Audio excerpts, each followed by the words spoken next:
हमने पहले भी कहा ये नीतीश कुमार जी का आखिरी चुनाव है।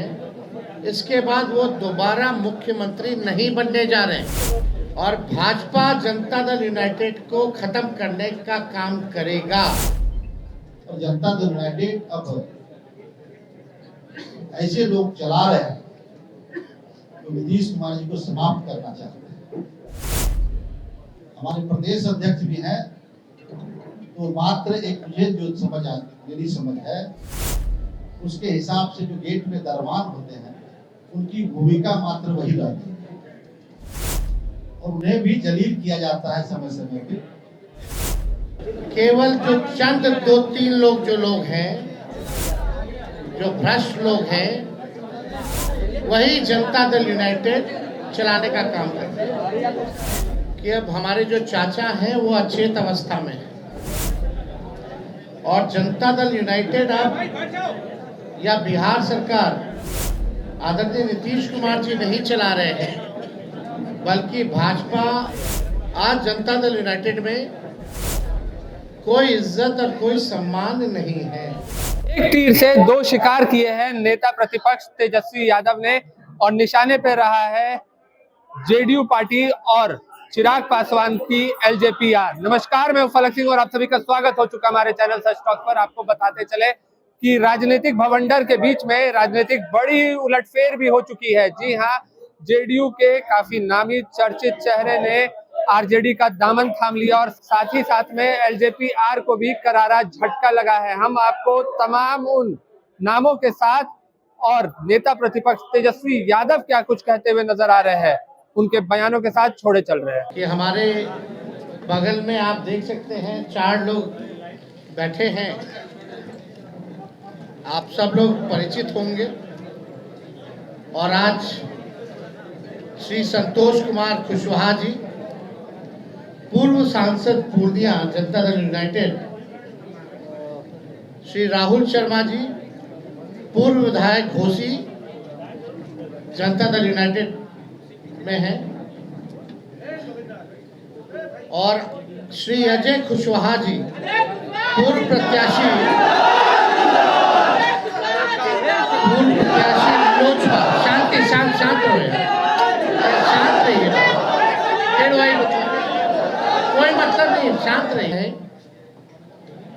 और श्री चाणक्य प्रकाश रंजन जी, ये जनता दल यूनाइटेड के सांसद बांका के गिरधारी प्रसाद यादव जी के सुपुत्र हैं। तो आज बेहद खुशी की बात है कि चारों लोग जो हैं पार्टी की सदस्यता जो है ग्रहण कर रहे हैं और मुझे पूरा विश्वास है कि इनके पार्टी में आने से दल तो मजबूत होगा ही होगा और साथ में जो सामाजिक न्याय की जो विचारधारा है वो भी मजबूत होगी। आप सब लोग को हमने पहले भी कहा था कि अब हमारे जो चाचा हैं वो अचेत अवस्था में है और जनता दल यूनाइटेड अब या बिहार सरकार आदरणीय नीतीश कुमार जी नहीं चला रहे हैं, बल्कि भाजपा दिल्ली से नरेंद्र मोदी जी और अमित शाह चला रहे हैं। और जो जनता दल यूनाइटेड केवल जो चंद 2-3 लोग हैं, जो भ्रष्ट लोग हैं, वही जनता दल यूनाइटेड चलाने का काम करते हैं। जिन लोगों ने जनता दल यूनाइटेड को सींचने का काम किया, बढ़ाने का काम किया, आज जनता दल यूनाइटेड में कोई इज्जत और कोई सम्मान नहीं है। कोई भी निर्णय अगर जनता दल यूनाइटेड में लेना होता है तो केवल हमारे मंडल जी ठीक ही कहते हैं कि 3.5 लोग जो हैं वही निर्णय लेते हैं। और आप देखिएगा धीरे धीरे, हमने पहले भी कहा ये नीतीश कुमार जी का आखिरी चुनाव है। इसके बाद वो दोबारा मुख्यमंत्री नहीं बनने जा रहे हैं और भाजपा जनता दल यूनाइटेड को खत्म करने का काम करेगा। इसी डर से 2022 में आदरणीय नीतीश कुमार जी हम लोगों के साथ आए और हम लोगों ने उनको समर्थन देकर के पुनः मुख्यमंत्री बनाया। उनका यही कहना था कि भाजपा के लोग उनके पार्टी को जो है तोड़ रहे हैं। जब महाराष्ट्र में ऑपरेशन लोटस हो रहा था, झारखंड में ऑपरेशन लोटस हो रहा था, तो बिहार में भी जो है खेला बीजेपी कर रही थी, इसी कारण से। लेकिन अब तो वो हाईजैक हो गए हैं हमारे चाचा, और वही सारे 3 लोगों ने बर्बाद कर दिया उनको, उनकी सारी पूंजी को।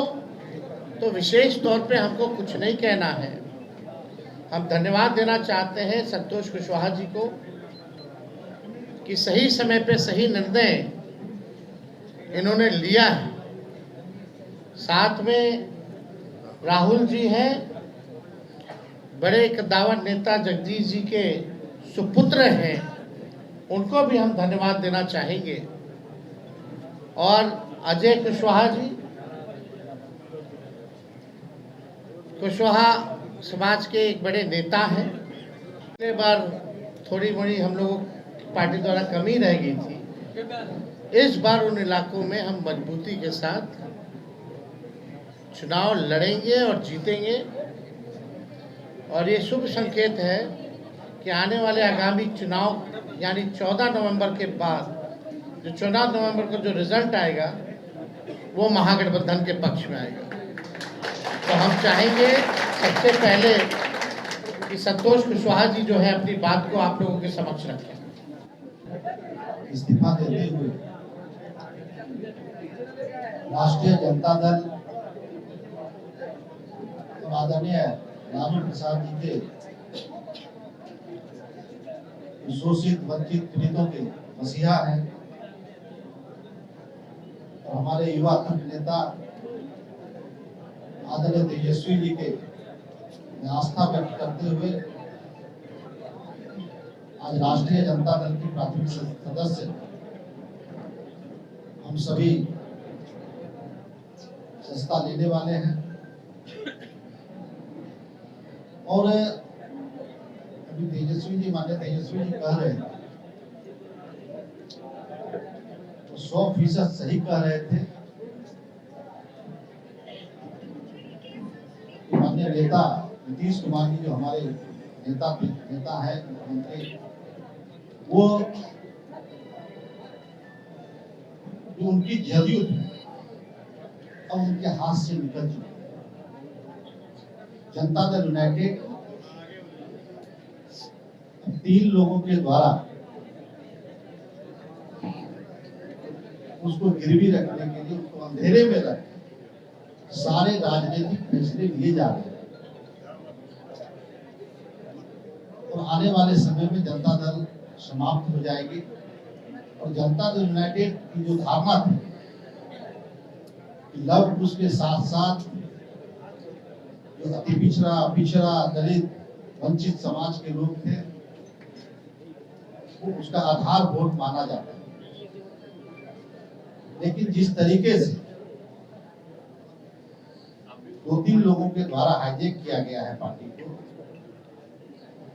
मुझे लग रहा है कि अब जो जनता दल यूनाइटेड के निर्णय होते हैं उसमें कोई एक भी सदस्य पिछड़े वर्ग से लव कुश समाज से नहीं होते।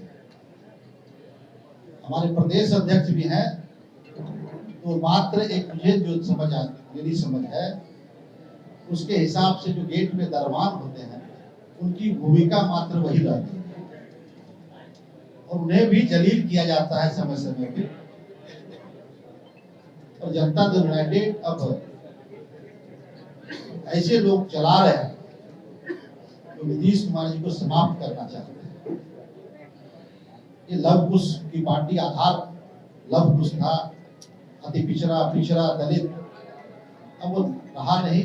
सारे समाज के लोग तेजस्वी जी के साथ और राष्ट्रीय जनता दल के साथ आगे बढ़ना चाहते हैं। सब सभी लोग विकल्प के तलाश में है कि बिहार फिर से जो हमारा बिहार है वो पिछड़े समाज के हाथों में, पिछड़ों के नेतृत्व में बिहार आगे बढ़े, ऐसा मेरा मानना है।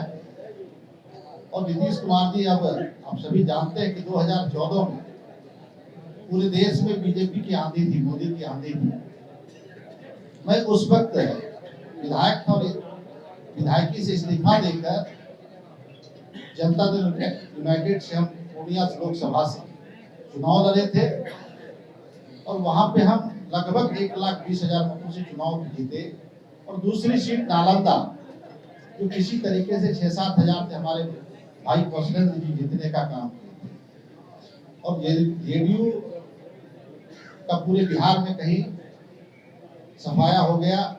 और आज अभी जो लोग जेडीयू को लीड कर रहे हैं, उन लोगों की भी जमानत जब्त हो गई। एक कहावत है हम लोग क्या कि माल महाराज के मिर्जा खेले होली। वोट पिछड़ों का, वोट लव कुश का, वोट अति पिछड़ा का, वोट दलित का, वोट महादलित का, और शासन सत्ता की चाबी मुट्ठी भर लोगों के हाथ में। और जो लोग, वैसे लोग जो चुनाव हार जाते हैं, वो लोग बिहार सरकार में मंत्री बन जाते हैं, राज्यसभा चले जाते हैं, एमएलसी बन जाते हैं। और पिछड़े समाज के लोगों को, खास करके लव कुश जो आधार है, वैसे लोगों को उपेक्षित किया जाता है, वैसे लोगों को एक तरह से जलील किया जाता है। अभी जो व्यवस्थाएं बनी हुई है जनता दल यूनाइटेड में, उसके द्वारा। इसलिए तमाम बिहार के शोषित वंचित पीड़ितों से आग्रह करना चाहेंगे कि आदरणीय तेजस्वी जी के हाथ को मजबूत करना है, बिहार में नई व्यवस्था लानी है। और तेजस्वी जी के नेतृत्व में बिहार में महागठबंधन की सरकार बनेगी, ऐसा मेरा विश्वास है। और मुझे कहने में कोई संकोच नहीं है कि इस बार तेजस्वी जी अपार संख्या बल के साथ बिहार में मुख्यमंत्री बनेंगे, ऐसा मेरा विश्वास है। शांत रहिए। आज के इस प्रेस वार्ता में हम सबके नेता, बिहार विधानसभा में नेता प्रतिपक्ष और भावी मुख्यमंत्री आदरणीय तेजस्वी प्रसाद यादव जी, अभिनंदन करता हूं।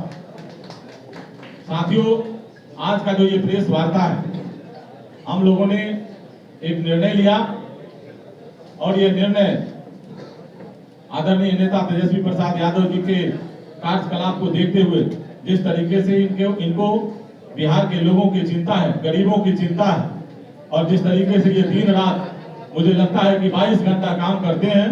मैं तो कई बार रात्रि में 3 बजे के मध्य रात्रि में भी मैं इनसे मिला तो मैं आश्चर्यचकित हुआ।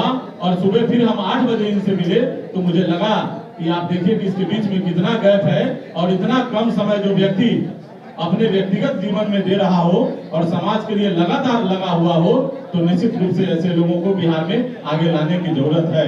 और आज के समय में बिहार के पूरे युवा, और खास करके ये बिहार हमारा युवा प्रदेश है, और पूरे बिहार के तमाम जाति धर्म संप्रदाय के सभी युवाओं ने ठान लिया है कि आने वाले समय में महागठबंधन की सरकार बनेगी और तेजस्वी यादव जी के नेतृत्व में वो सरकार आगे काम करेगी। हम लोगों ने लोक जनशक्ति पार्टी के साथ काम किया। 2010 से 2024 तक हम लोक जनशक्ति पार्टी के साथ थे। 2024 के लोकसभा चुनाव में लोक जनशक्ति पार्टी ने टिकट के वितरण में जो किया, आप सबको पता है, आप सब जानते हैं। कई साथी इसमें से छायाकार बंधु, हम लोगों ने जब प्रेस कॉन्फ्रेंस किया था तो लोग उस कार्यक्रम का हिस्सा बने थे। और मैं विशेष उस पर अब टिप्पणी नहीं करूंगा, सिर्फ इतना ही कहना चाहूंगा कि वो ऐसे नेता हैं कि जब 2024 में उनको जरूरत पड़ी तो मुख्यमंत्री श्री नीतीश कुमार जी के चरणों में गिरने का काम किए। और उसके बाद के दिनों में और उसके पहले आप लोगों ने देखा होगा कि पानी पी पी कर वो गाली देके मुख्यमंत्री जी को जेल भेजने की बात करते थे। वो लगातार कहते थे कि बिहार में नल जल की भ्रष्टाचार, अन्य विकास की योजनाओं में जो भ्रष्टाचार उनको दिखती थी, उस समय वो दारूबंदी शराबबंदी के संदर्भ में पूरे बिहार में घूम घूम के चर्चा करते थे। आप सभी मित्रों को इसकी जानकारी है, इसलिए बहुत कुछ नहीं बोलते हुए सिर्फ इतना ही कहना चाहेंगे कि पूरा बिहार जग गया। जाति धर्म संप्रदाय से ऊपर उठकर आदरणीय नेता तेजस्वी प्रसाद यादव जी के नेतृत्व में बिहार आगे बढ़ चला है। और आने वाले दिनों में बिहार के भावी मुख्यमंत्री हम लोग नेता तेजस्वी प्रसाद यादव जी होने वाले हैं। और इसी क्रम में हम लोगों ने आज इस पार्टी की सदस्यता ग्रहण करने के क्रम में हम लोग आज यहाँ उपस्थित हुए हैं। आप सबका बहुत बहुत धन्यवाद।